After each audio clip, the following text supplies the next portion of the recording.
다음 주까지 계속해서 제가 시리즈 설교를 하는데 지난주에 설교 제목이 로기코스의 예배라고 하는 주제를 가지고 말씀을 전했어요.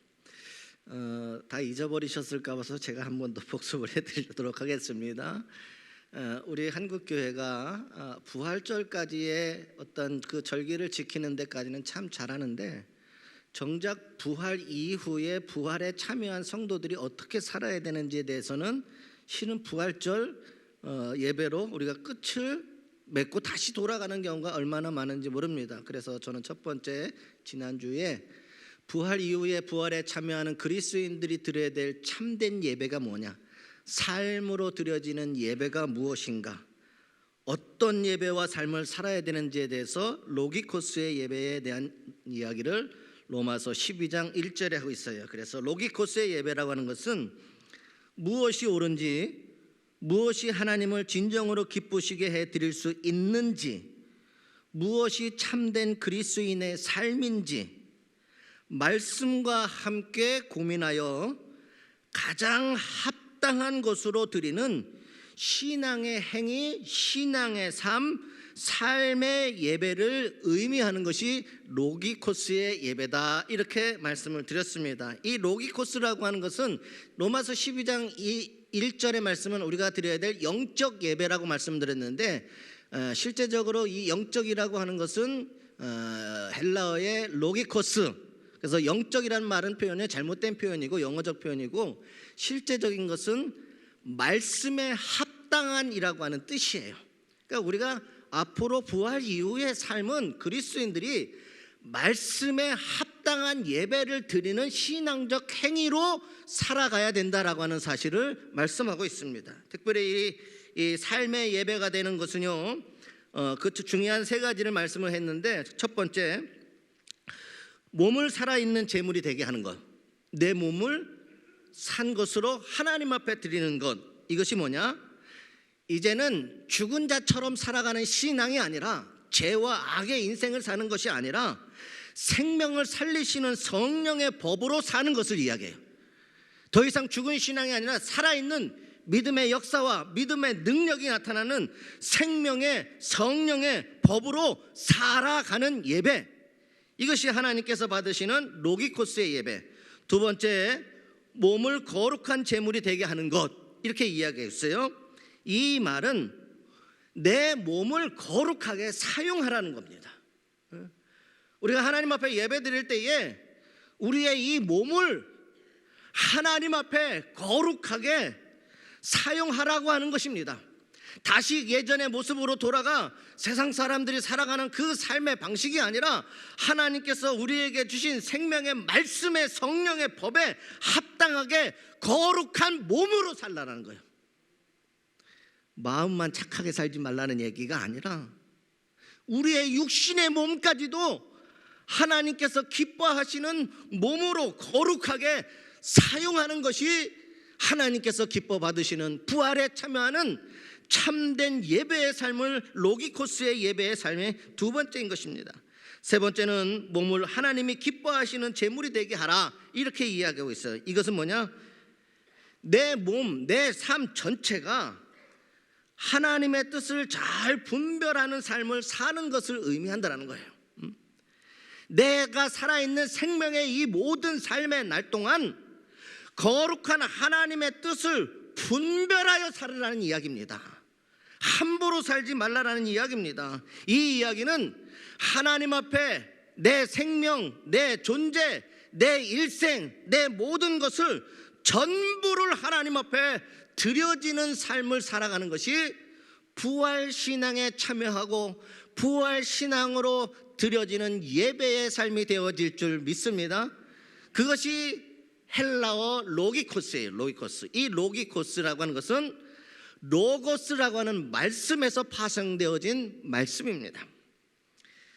그래서 어떤 예배의 삶을 우리가 살아야 되는지가 첫 번째고, 두 번째, 오늘은 부활 후의 삶을 우리가 어떻게 사는 삶이, 우리 실제적인 일상들이 예수 그리스도를 섬기는 삶이 무엇인지에 대해서 오늘 말씀을 드리고자 합니다.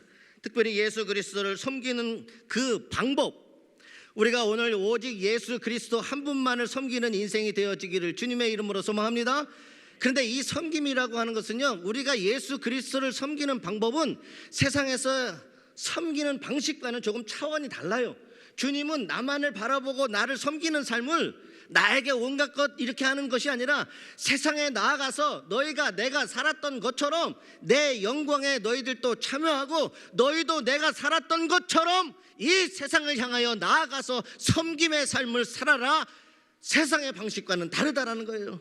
내게 잘하라고 하는 것이 아니라 세상에 나아가서 나처럼 살아서 그들의 영혼이 구원되어지고 그들이 생명을 통하여 살아가게 하는 진정한 참된 그리스도인의 삶을 살으라고 주님께서는 오늘 우리에게 말씀하여 주시는 줄 믿습니다. 그래서 오늘 부활 이후에 우리가 어떻게 살아가는 삶이 부활에 참여한 참된 신앙의 삶입니까? 두 번째는 섬김에 대해서 이야기하려고 합니다. 오늘 말씀의 시작은 이렇습니다. 인자가 영광을 받을 때가 가까이 왔다. 하나님이 영광을 받을 때가 이제 가까이 왔는데 그것은 무슨 사건을 이야기하냐? 예수 그리스도의 죽음과 부활의 사건을 말씀하고 있어요. 이 죽으심과 부활이 곧 예수 그리스도께서 영광을 받으시는 것이라고 하는 것입니다. 영광의 삶이 어떠한 것이냐? 죽고 다시 살아나는 것. 그렇다면 오늘 그 죽음과 예수 그리스도의 죽음과 부활을 통하여서 앞으로 우리는 이 하나님의 영광에 참여하여서 어떠한 삶을 살아내야 되느냐에 대해서 오늘 성경 23절 이후에 예수님께서 나는 이렇게 살았고 너희도 이렇게 살으라 라고 말씀해 주고 계십니다. 여러분, 바울은 고린도 교회 성도들에게 편지하면서 그들이 받은 은사들을 이야기합니다. 그들이 받은 은사들에 대해서 성령의 뜻대로 받은 은사로 그들은 서로를 섬겼고 그것이 곧 하나님께 드려지는 예배가 되었습니다. 우리는 보통 섬김이라고 할 때에 우리가 손과 발로 하는 봉사를 생각하는 경우가 참 많이 있습니다. 내가 누군가를 섬겨준다, 나가서 그를 위하여 내가 봉사한다, 손으로 발로 힘쓰고 애쓰는 봉사를. 그래서 쓸고 닦고 밥하고 빨래하고 청소하는 이런 것들이라고 섬김이라고 생각을 합니다. 하지만 고린도전서 12장에서 14장까지의 쭉 말씀을 살펴보면 수많은 섬김의 방편들의 이야기가 나옵니다. 가르치는 말씀, 지혜의 말씀도 포함이 되어지고 봉사도 포함이 됩니다. 심지어 서로 돕는 것도 포함이 되어지는 것이 섬김이다, 이렇게 고린도전서에서는 말씀하고 있습니다. 그러니 교회 학교 교사로 또 찬양다의 찬양단원으로 섬기는 것도 섬기는 것이고, 차를 운행하는 것도 주차 요원으로 일하는 것도 섬기는 것이고, 아이들에게 무엇인가를 바르게 가르치는 것도 섬기는 것이고, 누가 보지 않아도 교회 여기저기를 청소하고 정리하는 것도 섬기는 것들입니다. 또 성도의 연약함을 위로하고 권면하는 것도 섬김이고, 어떤 성도가 괴로워하는데 그 이야기를 들어주고 함께 기도하며 주의 말씀으로 권면해 준다면 그건 역시 섬김입니다.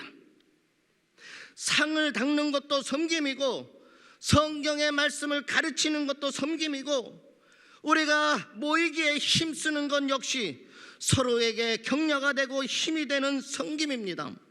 애찬을 준비하는 것도 섬김이고, 설거지하는 봉사의 손길도 섬김이고, 밥을 맛있게 먹으면서 함께 유익한 교제를 나누는 것도 섬김입니다. 식사를 준비하는 분들을 격려하고 감사하는 표현도 섬김입니다. 서로 오래 참고 견디는 것도 섬김이고, 서로를 위해 기도하는 것도 섬김입니다. 주님 앞에 예배에 참여하는 것도 섬김이다라고 고린도 교회의 성도들에게 바울은 이야기하고 있다는 거예요. 우리가 더하고자 한다면 수없이 많을 것입니다. 섬김의 영역은 이처럼 다양합니다. 누가 이 섬김의 영역을 제한하거나 규정할 수 있을까요?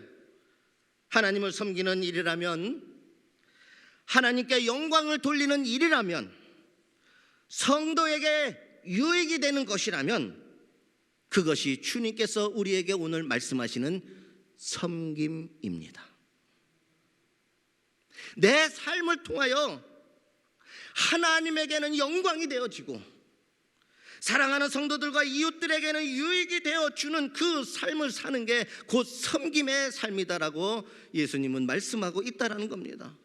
오늘 우리 그리스도인들이 부활에 참여하고 부활의 신앙으로 살아가는 우리 그리스도인들은 항상 삶의 자리에서 예수님을 닮고 예수님처럼 섬기며 나누어 주며 살아가는 그리스도인들의 삶을 사시기를 주님의 이름으로 소망합니다. 오늘 그럴 때에 주님께서는 우리의 삶을 통하여 영광 받아 주시는 것입니다. 여러분, 예전에도 한번 말씀을 드렸는데요, 이제 돼지가 길을 가다가 암소를 만나서 그동안 돼지 인생으로 살아오면서 쌓여있던 불만을 이제 암소에게 털어놓기 시작을 합니다.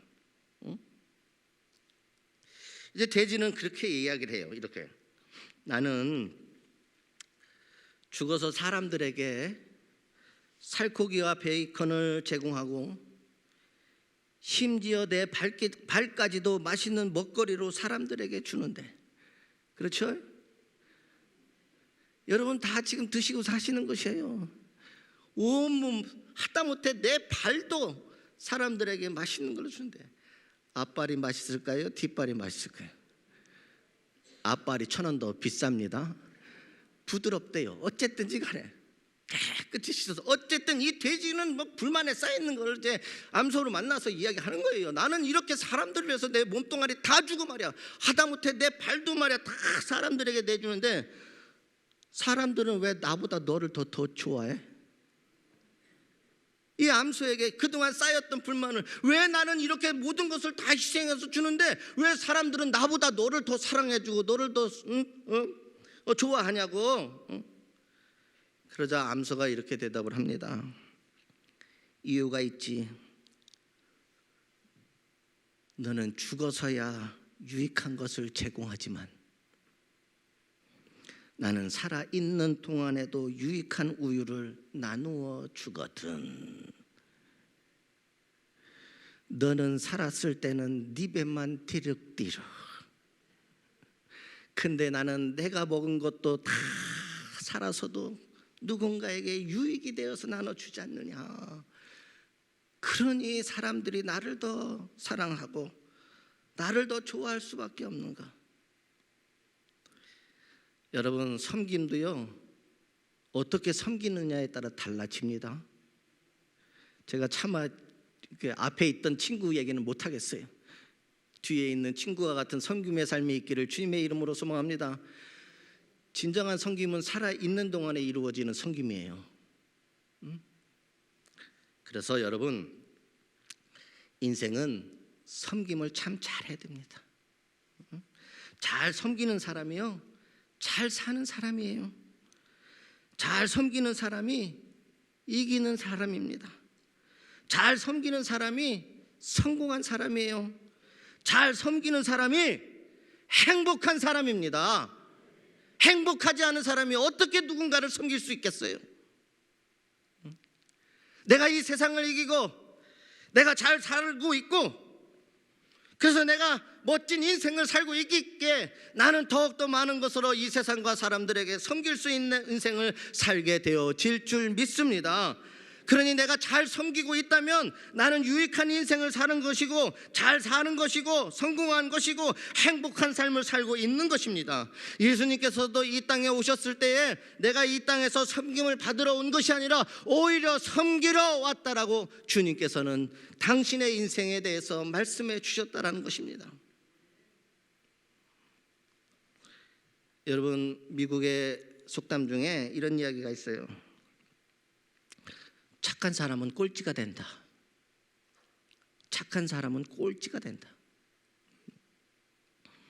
우리나라로 치면 야 이 미련 곰탱아 여우처럼 살아.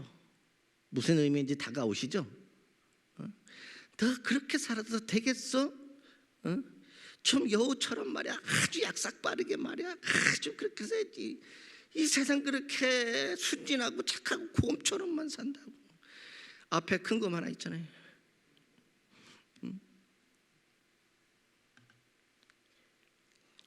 그래서 미국에서는 속담을 착한 사람은 꼴찌가 된다. 이게 결코 좋은 의미는 아니에요. 규칙을 잘 지키고 정직하게 살면 손해를 보고 경쟁에서 뒤처진다라고 하는 뜻입니다. 여러분 그렇죠? 우리가 살아가는 세상 그래요? 안 그래요? 왜 그때 다 착한 척만 하시는 것 같아요? 우리가 살아가는 세상 그렇잖아요. 정직하게 살고 규칙 잘 지키고 말이에요. 그렇게 살면 손해보고요, 경쟁에서도 뒤처지고요. 사람들은 다 그렇게 생각하면서 사는 경우가 얼마나 많은지 몰라요.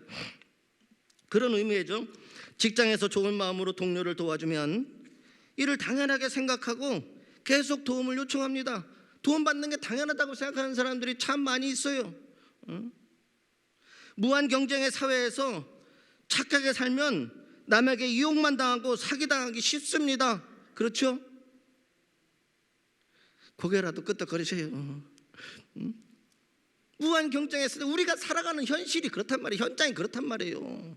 그래서 미국 속담에서 착한 사람은 꼴찌가 된다라는 거예요. 자기 이익을 자기가 지키지 않으면요, 아무도 지켜주지 않는 냉혹한 현실의 세계에 우리는 살아가고 있습니다. 근데 주님은 이 냉혹한 현실을 살아가는 오늘 우리에게 너도 나처럼 땅에 떨어져 썩어져 미랄이 돼서 죽어서 열매를 맺는 인생을 살라는 거예요. 근데 거기에는 분명한 주님이 이유가 있다는 거예요. 세상에서 가르치는 방법은 참 자기 이익 생각하고 뭐 수단과 방법을, 그래야지 네가 빼앗기지 않아, 그래야지 네가 잘 살 수 있어. 너무 정직하면, 너무 솔직하면, 너무 착해도 안 돼 말이야. 우리는 어쩌면 우리도 그렇게 생각하고 그렇게 살아가는지도 몰라요. 근데 주님은 우리에게 그렇게 말씀하지 않으신다라는 거죠. 너에게는 이 땅보다 더 좋은 영생의 나라가 있지 않느냐, 너희에게는 이 세상과 바꿀 수 없는 천국이 있지 않느냐, 너희에게는 예수 그리스도의 십자가의 피로 말미암아 죽음이 곧 영생으로 변화되어지는 놀라운 은혜가 있지 않느냐. 너희가 이 땅에서 살아가는 동안에 너희가 나처럼 섬기며 미랄이 되어져서 죽는다면, 너희가 이 땅에서 미련한 인생, 세상은 그렇게 말할지는 모르지만 그러나 너희에게는 열매가 있게 되어진다는 거예요. 상상할 수도 없는 열매가, 하나님은 그것을 여러분들에게 복으로 주시기를 원하신다는 거예요. 내가 그렇게 살기만 하면 세상은 미련하다고 하지만 하나님은 그것을 복이 되게 하셔서 세상에서는 상상도 할 수 없는 작은 씨앗 하나가 심겨졌는데 수없이 많은 사람들이 복을 받을 수 있고 누릴 수 있는 그 복을 너희가 오늘 부활에 참여한 데 나와 함께 살아가는 그 인생의 섬김의 삶을 살아갈 때 하나님은 오늘 우리에게 그와 같은 놀라운 복으로 우리의 인생을 인도하여 주실 줄 믿습니다. 여러분, 증명하는 사람이 있어요. 세계 3대 경영대학원 중 하나인 미국 펜실베니아 대학의 이 와튼 스쿨의 세계 최연소 종신교수로 임명된 애덤 그랜트라고 하는 교수가 있었어요. 애덤 그랜트라고 하는 교수가 아주 깊은 연구를 했어요. 세상을 연구하면서. 이제 경영대학원이죠. 다른 사람을 위해서 베풀고 양보하는 사람은 이 사회에서 성공할 수 있을까라고 하는 주제에 대한 연구를 하기 시작을 해요. 정말 다른 사람들을 위해서, 그들을 위해서 베풀어주고 양보해주고, 그러한 사람이 이 사회에서, 오늘 냉철한 이 사회에서 성공하는 삶을 살 수 있을까, 성공할 수 있을까, 이거에 대해서 연구하기 시작을 해요. 그래서 이제 수없이 많은 사례들과 사회과학적인 이론들 그리고 데이터를 연구한 그는 Give and Take라고 하는 책을 쓰게 되어집니다. 굉장히 훌륭한 경영학 서적이에요. 사서 보세요. 잘 살고 싶으면 Give and Take. 거기에서 그는 이런 이야기를 해요. 성공 사다리의 꼭대기에는, 자신의 연구한 책이에요, 꼭대기에는 타인의 입장과 이익을 헤아려주는 이타적인 사람이 있다라고 그는 주장을 합니다. 성공의 사다리의 맨 꼭대기에는 타인의 입장과 이익을 헤아려주는 이타적인 사람이 반드시 있다는 거예요. 그래서 그랜트 교수는 베푸는 사람이 성공하는 이유를 다음과 같이 설명을 합니다. 베푸는 사람은 사람들과 경쟁 관계를 만들지 않아서 주변에 적이 별로 없습니다. 맞습니까? 늘 누군가에게 뭔가를 베풀기 때문에 사람과의 경쟁 관계를 만들지 않는다는 거예요. 응? 그래서 항상 주변에 그 사람의 주변에는 적이 없다는 거예요. 적이 별로 없다는 거예요. 여러분 한번 생각해 보세요. 누군가 나에게 큰 은혜를 베풀어 주는데 내가 그를 원수로 생각할 사람이 있으세요? 손들 한번 들어보세요. 응? 내게 은혜를 베풀어 준 사람에게 어떻게 내가 적이 될 수 있겠습니까? 그래서 그 베푸는 사람이 성공하는 이유를 그렇게 이야기하고 있어요. 그 인생을 돌아보니 그가 성공할 수 있는 그에게는 적이 없더라는 거예요. 적이. 응? 그는 자기 이익에 따라 움직이지 않기에 동료들이 그의 의견을 지지한답니다. 그가 하는 일은 베풀어주고 은혜를 나누는 일이니까 응?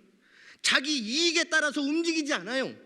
그러니까 그가 하고자 하는 모든 일들이 좋은 일인 거예요. 그래서 그의 의견을 사람들이 지지한다는 거예요. 지지한다. 사람들은 그래서 그에게 이끌립니다. 사람들은 그를 신뢰하고 도와주려고 하며 함께 하고 싶어 합니다. 결국 베푸는 사람이 가장 오래 가는 사람입니다. 이 그랜트 교수의 결말적인 결론은 이렇다라는 거예요. 결국엔 그가 가장 오래가는 인생이 된다라는 거예요. 우리 옆 사람 한번 쳐다보세요. 그럼 한번 물어보세요. 이렇게 살고 있지?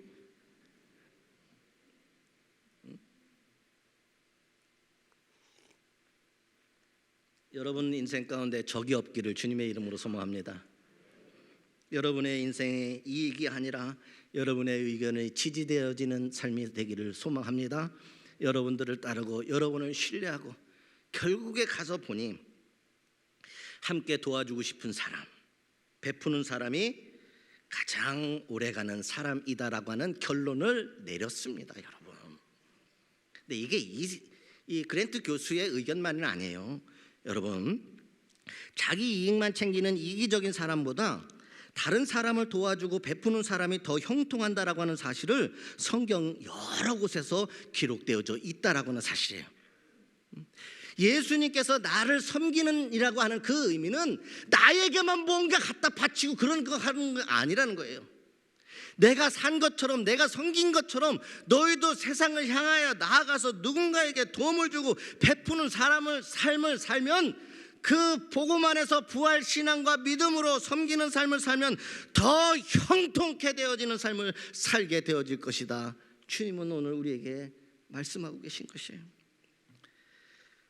마가복음 9장 35절 예수께서 앉으사 12제자를 불러서 이르시되 누구든지 첫째가 되고자 하면 무사람의 끝이 되며 무사람을 섬기는 자가 되어야 하리라.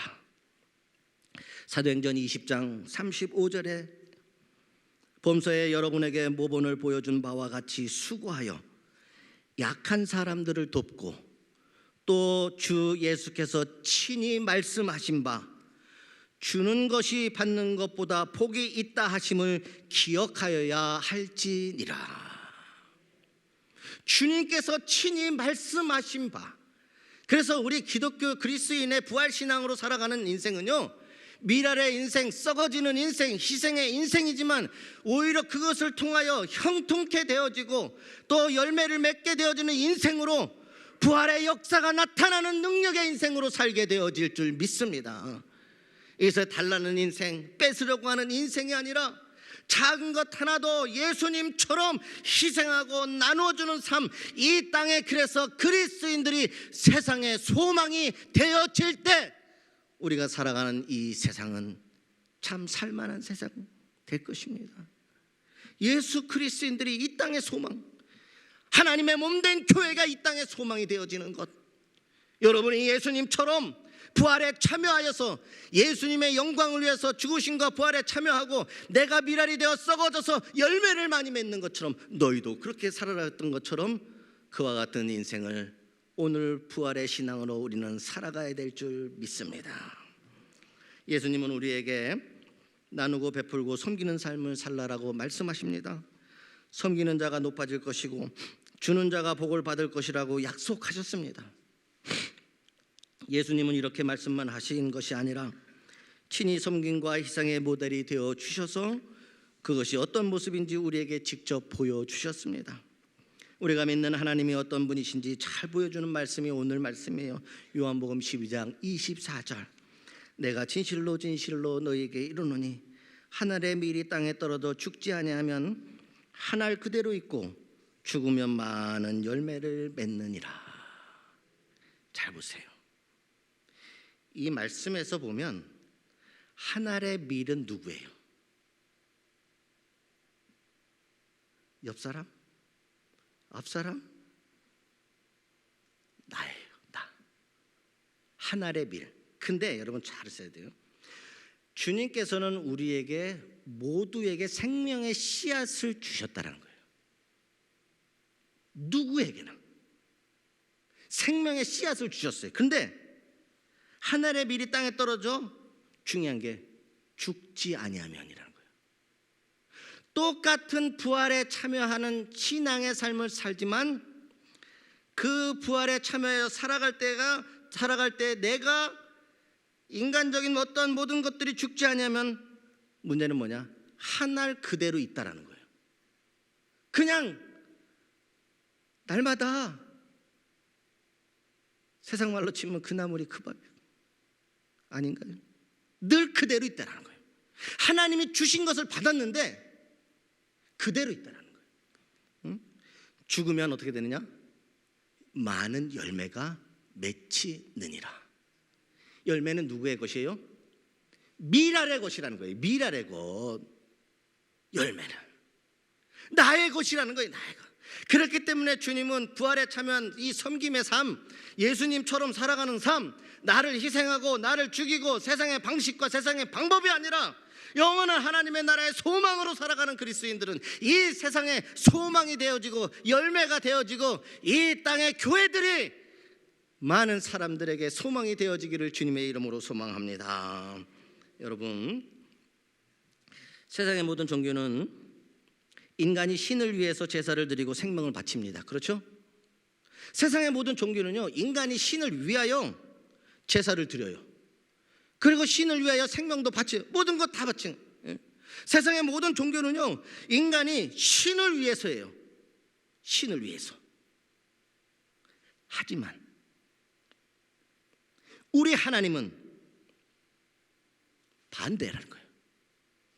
하나님이 신이 인간을 위하여, 인간을 위하여 자기 아들이신 하나님을 제물로 바치셨다는 거예요. 모든 인간의 종교는 인간이 신을 향하여 바치는 건데 우리가 믿는 예수 그리스도, 우리가 믿는 하나님은 하나님, 신이신 하나님이 인간을 위하여 하나님 자신을 바쳐 주셨다는 거예요. 오늘 우리가 그렇게 살아야 된다는 이야기입니다. 모든 것을 섬김을 받아야 되는 그 입장이지만 하나님이 인간을 위하여 그와 같이 예수를 다 제물로 바쳤듯이 오늘 우리의 삶이 그렇게 돼야 된다는 거예요. 그래야 참된 기독교 부활의 신앙, 예수 그리스도의 영원한 생명이 그 안에 미랄에 있어서 그 미랄에 이 땅에 뿌려져서 썩기만 하면 열매의 인생으로 하나님께서 여러분의 인생을 붙잡아 주실 줄 믿습니다. 이게 부활 신앙의 영광이라고 하는 거예요. 예수님은 기꺼이 미랄이 되어서 많은 열매를 맺었습니다.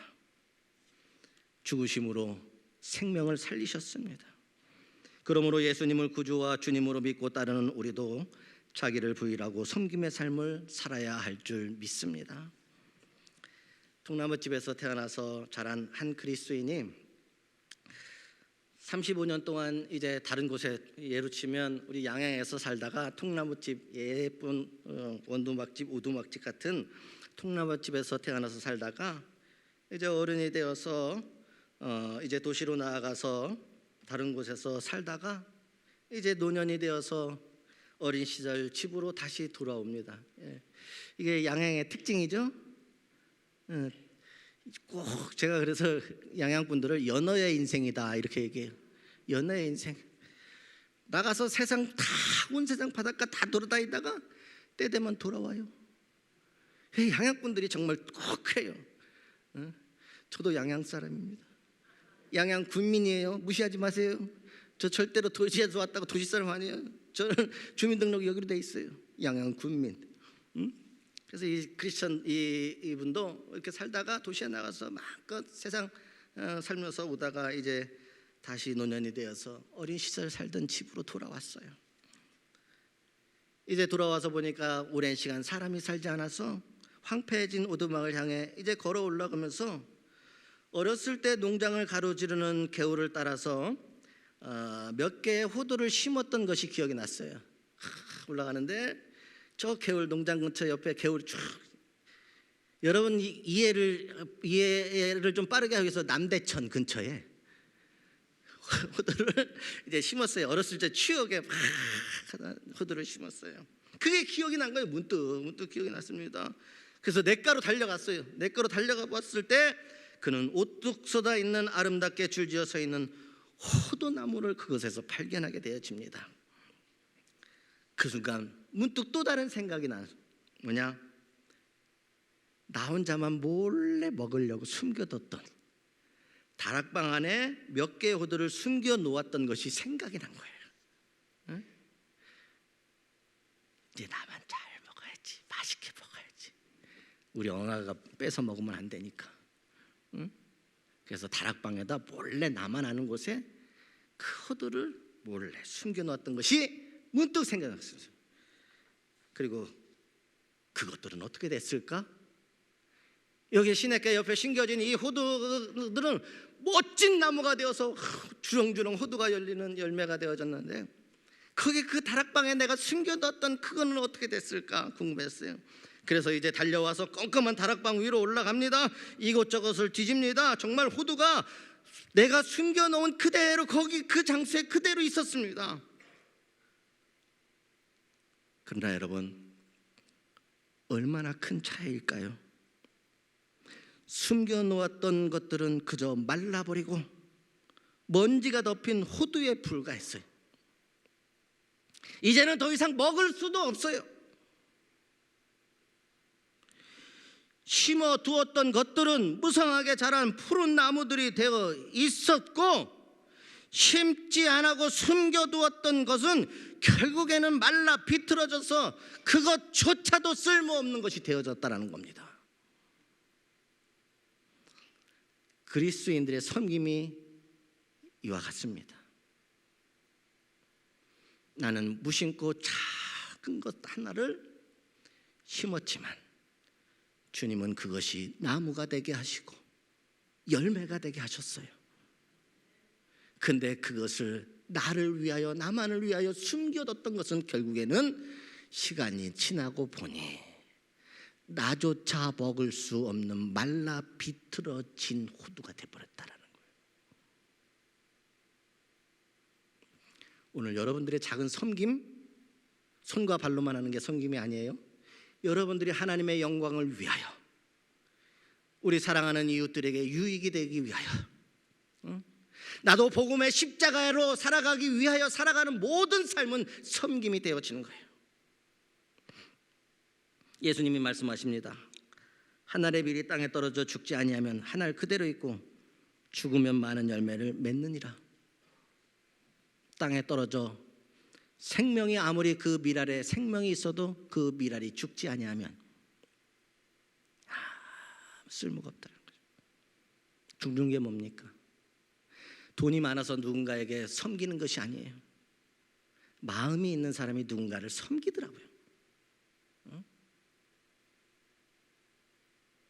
그리스도인들이 내가 가진 게 많아서 이 세상을 섬기는 게 아니에요. 나에게는 예수 그리스도의 부활에 참여한 믿음이 있기에 그 믿음대로 살기 위하여 섬기는 겁니다. 주님이 그렇게 사셨기 때문에. 주님은 오늘 부활신앙에 참여한 오늘 우리가 그와 같이 살아가기를 원하십니다. 여러분, 여러분의 미랄에 아무리 생명이 담겨져 있어도 땅에 심기우지 않으면 싹을 낼 수 없습니다.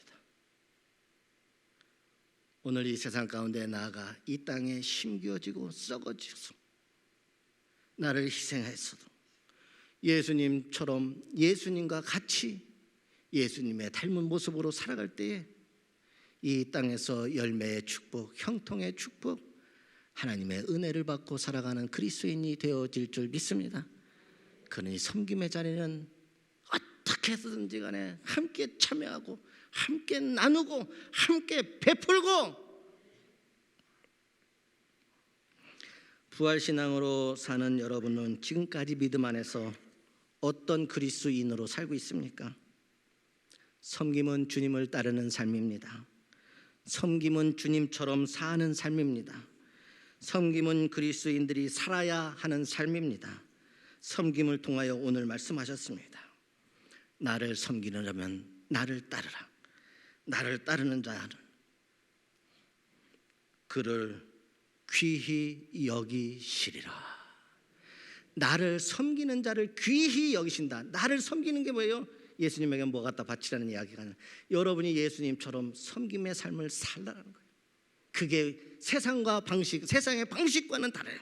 그런데 그렇게 나를 따르고 섬기는 자는 주님께서 그를 귀히 여기시리라. 오늘 주님께서 말씀하신 귀히 여겨주시는 그 인생을 살아가는 저와 여러분들, 그 말씀이 이루어지는 그리스도인의 삶을 사시기를 주님의 이름으로 소망합니다. 기도하겠습니다.